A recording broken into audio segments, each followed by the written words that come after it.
Hi everyone, today we'll see how Wait plugin works.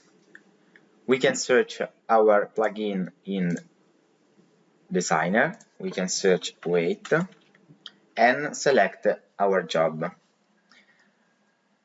After that, we have to insert in General Info panel all the info about the name,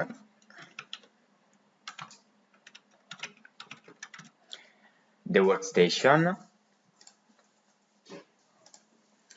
and in the action panel we have to insert the duration that we want to perform the job. For example, 5 seconds. We can save it and we can run it.